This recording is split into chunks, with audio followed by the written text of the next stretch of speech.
قُلْ أَؤُنَبِّئُكُم بِخَيْرٍ مِّن ذَٰلِكُمْ ۚ لِلَّذِينَ اتَّقَوْا عِندَ رَبِّهِمْ جَنَّاتٌ تَجْرِي مِن تَحْتِهَا الْأَنْهَارُ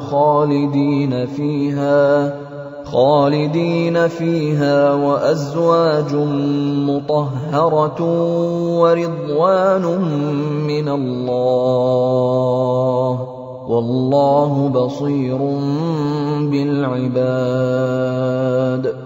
الَّذِينَ يَقُولُونَ رَبَّنَا إِنَّنَا آمَنَّا فَاغْفِرْ لَنَا ذُنُوبَنَا وَقِنَا عَذَابَ النَّارِ.